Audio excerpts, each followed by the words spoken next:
1986. 300 feet off the southern coast of Yonaguni Island, a diving instructor named Kihachiro Aratake rolls backward off his boat into a current that has killed before. His tourists want hammerhead sharks. He can't afford to lose them. So he goes alone. 75 feet down, the water turns cold. His bubbles shatter upward like broken glass. Nothing around him but empty blue and the quiet tick of his oxygen gauge drifting toward red. Then the seafloor drops away. A wall, perfectly vertical. 90 degrees. Smooth as poured concrete. At its base, a flat surface stretches farther than he can see, like a paved road laid on the ocean floor. His air is almost gone. He kicks for the surface, hands shaking. One thought lodged in his skull like a splinter. That was not rock. What Aratake carried back up with him that day would crack open a fight between geologists and archaeologists that still hasn't been settled. Nobody believed him. Aratake climbed out of that water, pale, hands still shaking, salt crusted in the creases of his wetsuit. He grabbed the first person he could find and started talking. An underwater castle. Walls. Right angles. A road, paved flat, sitting on the ocean floor like somebody left it there 10,000 years ago. They laughed at him. His diving peers. The local fishermen. All of them. The diagnosis came fast. Nitrogen narcosis. Rapture of the deep. A hallucination cooked up by compressed air and adrenaline at depth. Aratake had simply seen shapes in the rock and filled them in with fantasy. That was the easy answer. And for a while, it held.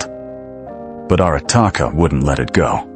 He went back to 3 of the most seasoned divers on the island, guys with 30 years of bottom time between them, and he asked them one thing. Just come look, that's all. Just come down and look. 40 minutes later, all 3 surfaced. Nobody spoke. One of them, a 30-year veteran of those waters, pulled his regulator out of his mouth and said, "And I want you to hear this exactly as it was reported." What the heck is that thing? No laughter this time. No nitrogen narcosis jokes. Just silence, and the kind of look people get when something they trusted about the world quietly stops making sense. Word spread. Local press first, then national, then international. And that's when the structure caught the attention of someone who had no patience for myth, no tolerance for mystery, and absolutely zero interest in lost civilizations. Masaki Kimura, marine geologist, University of the Ryukyus. A man who had spent his entire career reading the language of stone, how it fractures, how it folds, how water and time carve it into shapes that only look intentional. He descended into those waters with one clear purpose, to prove, calmly and conclusively, that this so-called monument was a geological misunderstanding. Sandstone does this, he'd explain. Tectonic stress does this. Case closed. His mapping dive lasted 20 minutes. And somewhere inside those 20 minutes, something broke. Here's what I need you to picture. Kimura is hovering in the blue-green dark, flashlight in one hand, clipboard in the other. Methodical, precise. And then his beam drops into a hole, a circular hole, 6 inches in diameter, perfectly round. He moves the light. There's another one, same size, same depth. Then another. A whole sequence of them, evenly spaced, aligned in a straight row, the kind of pattern you'd drill to seat wooden support posts. Erosion doesn't do that. Water doesn't think in rows. He swims further. His measuring tape presses flat against a stone corner. 90 degrees. Not roughly. Not close enough. 90. He holds it there, and his hand hesitates, just for a moment, because the number on the tape is telling him something his training says shouldn't exist. Then the staircases. Uniform risers. A flood-retaining wall with a lip designed to channel water away. Feature after feature, each one individually dismissible, but together Together, they form a grammar, a syntax, something with intention behind it. Kimura surfaced, and what he said next became the single most quoted sentence in the entire Yonaguni debate. If this is natural, then nature is an architect. The skeptic had surrendered. The structure was real. The anomaly confirmed. But you know what? None of that. The shapes, the stairs, the post holes, none of it prepared anyone for what came next. Because the truly terrifying question was never what built this, it was when. And when Kimura started running the numbers on sea level data from the last ice age, the answer that came back didn't just challenge a theory. It threatened to crack open everything we thought we knew about when civilization began. 100 dives, over 7 years. Kimura didn't sample the data and walk away. He descended into it again and again. Every dive, another measurement. Every return to surface light, another coordinate plotted into a growing three-dimensional digital model of something that, according to every textbook on Earth, shouldn't exist. He mapped drainage channels, cataloged what appeared to be tool marks, charted angles with surveying instruments more commonly seen on highway construction sites than ocean floors. And through all of it, one question pulled him deeper than any current ever could. When? The logic was elegantly brutal. The monument sits at roughly 25 meters below current sea level. For anyone to have carved stone on dry land at that depth, the ocean would have needed to be somewhere else. Lower. Much lower. And paleoclimatology gives us a very precise window for when that was possible. The last ice age, Kimura cross-referenced glacial melt records, tidal shelf erosion patterns, and global sea level regression data. The math converged on a single corridor between 10,000 and 12,000 years ago. That narrow window, the only period when this particular stretch of Japanese seabed breathed open air. Let that number settle for a moment. 12,000 years. The Egyptian pyramids rose roughly 4,500 years ago. The Sumerians, the earliest civilization most textbooks will even acknowledge, roughly 5,000 to 6,000. Kimura's timeline predated them all by 7,000 years. Forget a minor correction in the margins. This was demolition. If the Yonaguni monument was shaped by human hands, then organized, architectural civilization existed 7 millennia before the first accepted page of human history. Every textbook, every curriculum, every timeline pinned to museum walls worldwide, suddenly standing on sand. The academic establishment understood this immediately. And what came back? Pure institutional panic. Because mainstream archaeology maintains a hard boundary. 12,000 years ago, humans were strictly hunter-gatherers. Small bands, stone tools, no cities, no monuments, certainly no architecture. The idea that someone was quarrying megalithic stone at that depth of time, it cracked the foundation under every department chair in the Western world. Kimura presented his three-dimensional mapping and sea level reconstructions at multiple Pacific Science Congress assemblies between 2000 and 2007. He stood at those podiums alone, while rooms full of credentialed historians reacted the way an immune system reacts to a pathogen: rejection, containment, marginalization. And here's what speaks volumes. They never refuted his glacial math. They couldn't. The sea level data was established science, published, peer-reviewed, globally accepted. So instead, they attacked the premise, called the structure a natural formation, a geological coincidence, insisted Kimura was projecting human patterns onto indifferent stone. But the numbers didn't move. They sat there, 25 meters down, patient as bedrock. And then the establishment did what establishments do when data becomes too dangerous to simply ignore. They sent someone, a geologist, whose credentials ran deep enough to end careers with a single published paper. A man whose academic reputation carried the weight of a verdict before he even boarded the plane. His name was Robert Schoch, and he wasn't coming to understand the monument. He was coming to kill it. So Schoch descended, not with the wide eyes of a diver meeting a mystery, but with the flat, measuring gaze of a surgeon approaching a cadaver on the table. He spent days down there. Not hours. Days. Running his fingers along the edges of those famous steps, pressing his face close enough to the rock to count individual grain patterns in the sandstone, photographing fracture lines at every angle, with the patience of someone who already suspects the answer, but needs the proof to be absolutely airtight before he speaks. And here's what he did that nobody else had bothered to do.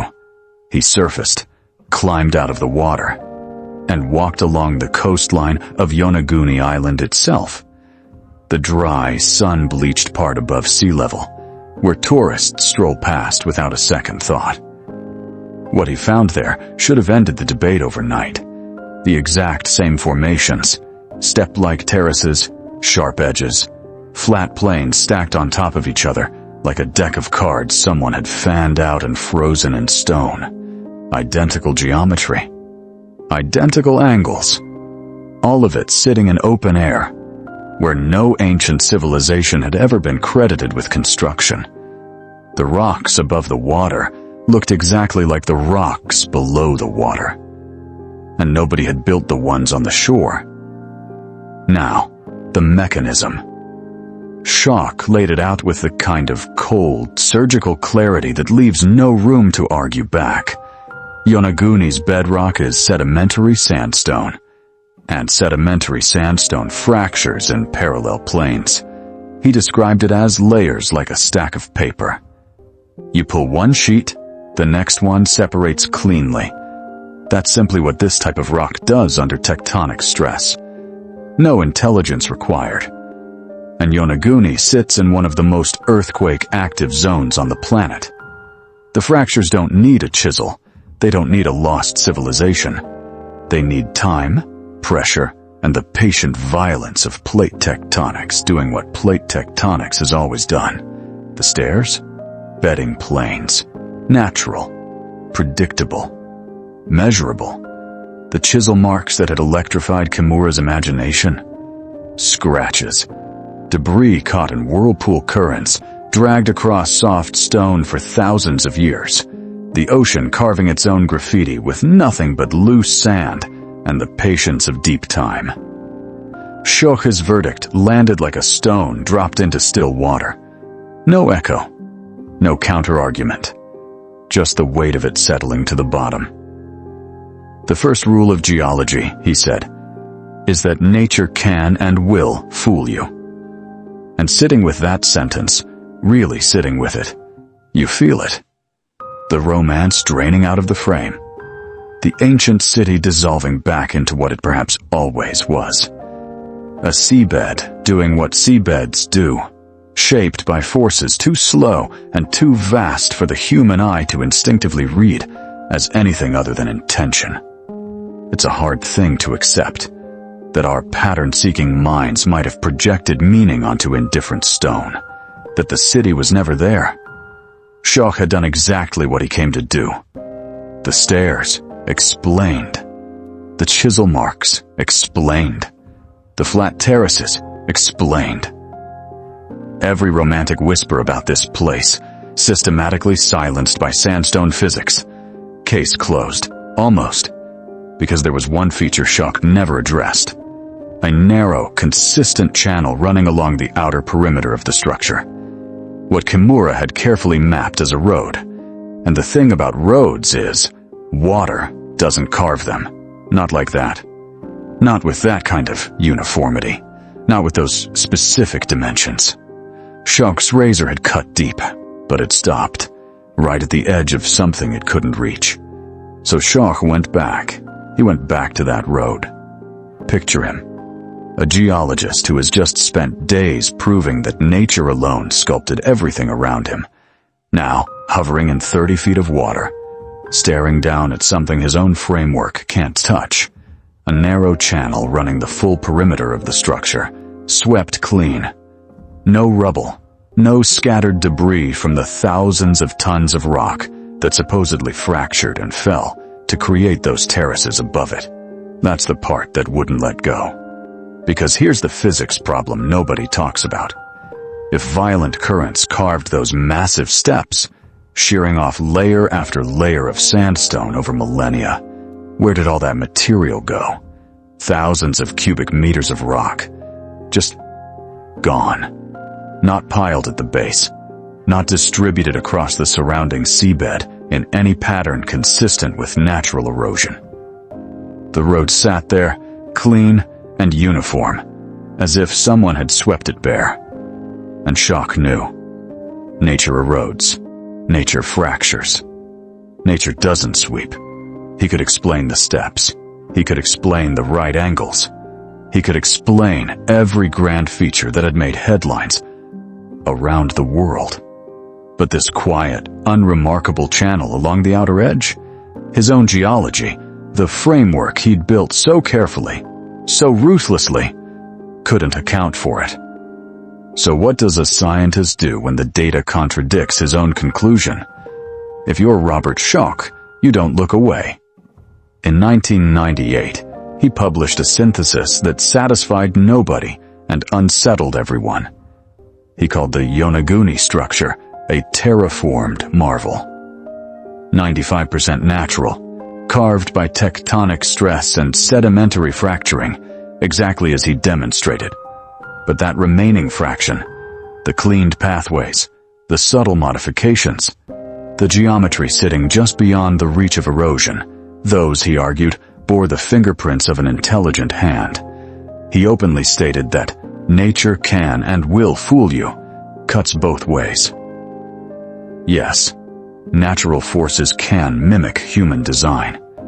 Dismissing every anomaly as geology, though, that's its own kind of blindness. What Schoch proposed was quieter than Atlantis, and far more unsettling. During the last ice age, sea levels sat roughly 80 meters below where they are today. This entire formation, every terrace, every fractured edge, stood above water.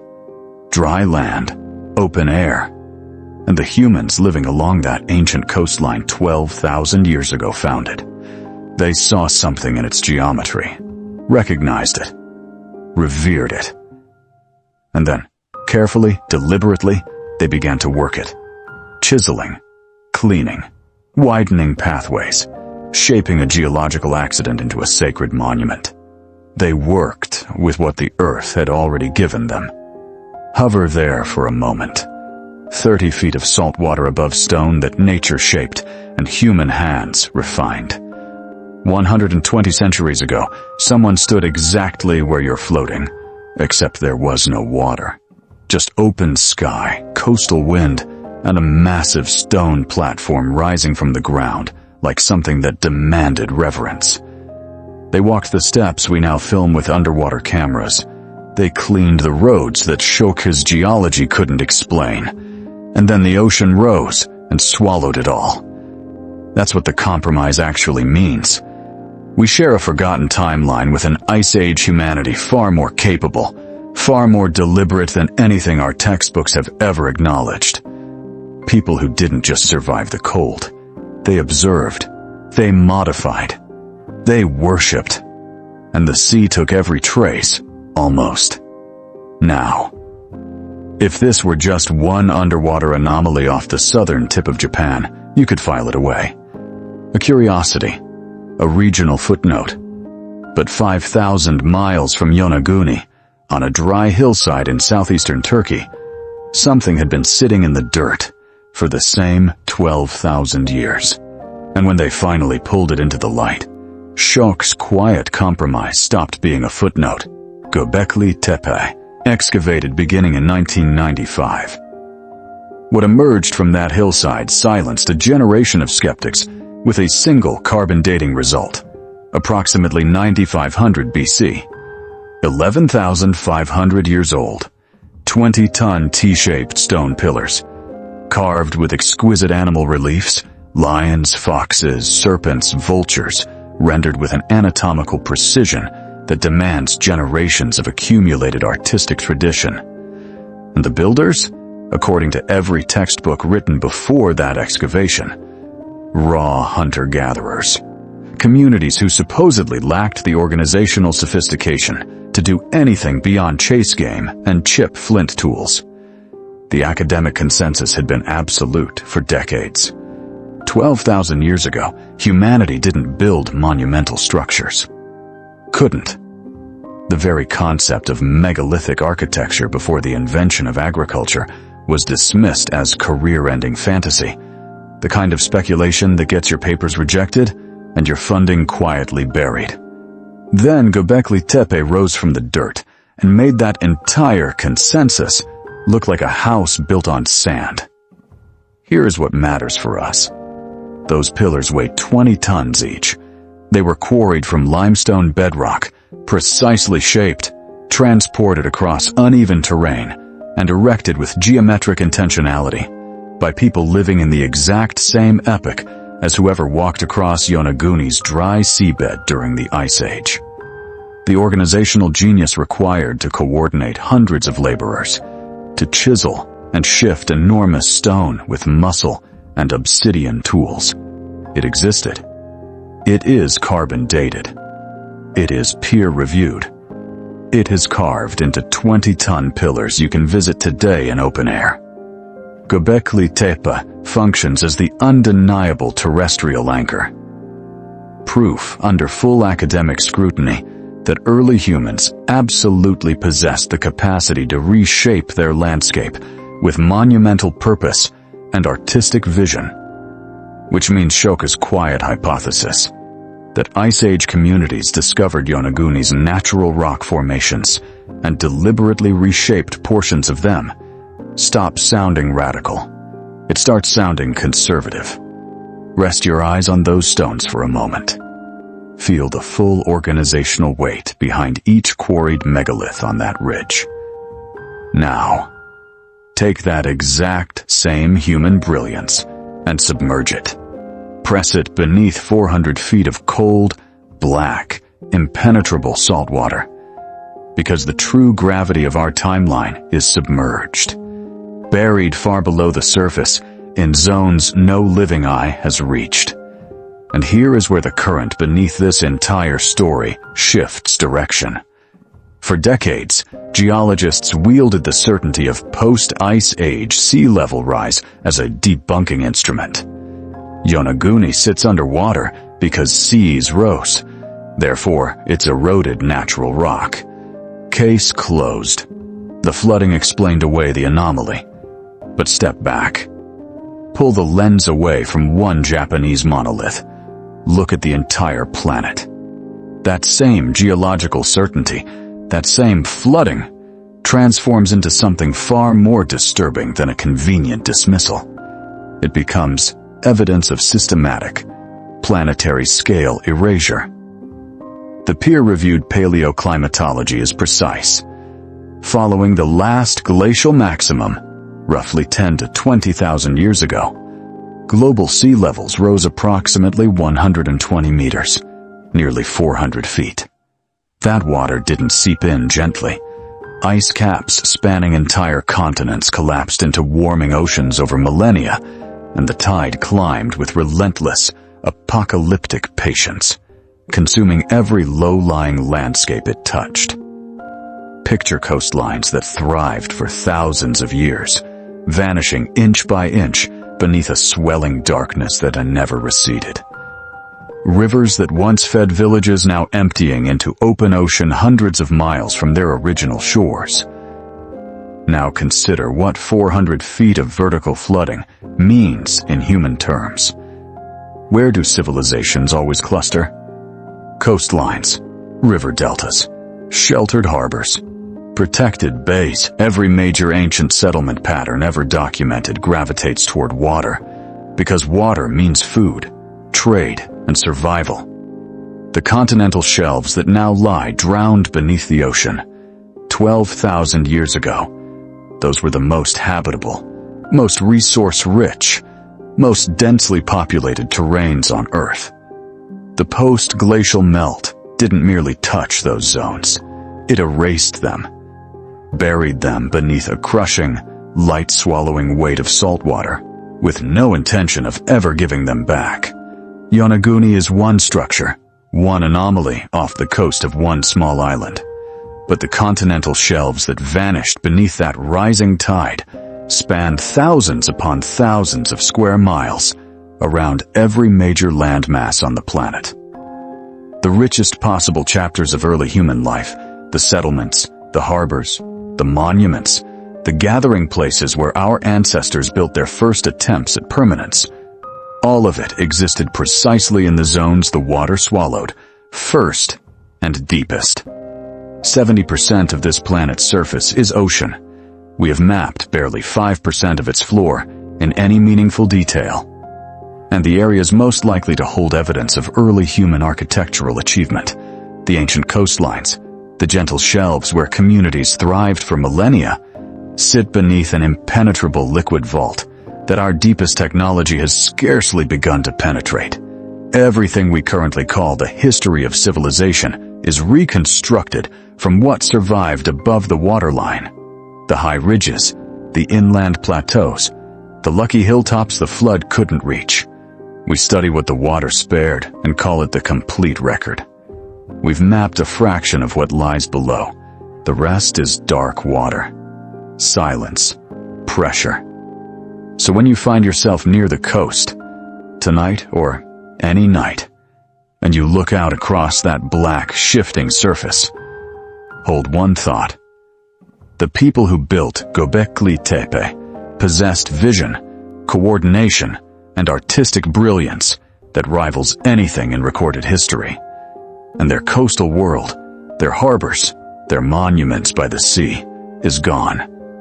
Resting somewhere on a continental shelf beneath water so deep and pressurized that no human eye has touched it.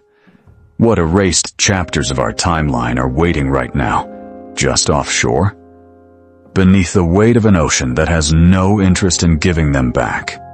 If that thought unsettles you, the way it unsettles me, tell me in the comments, what do you think the water is hiding off your own coast?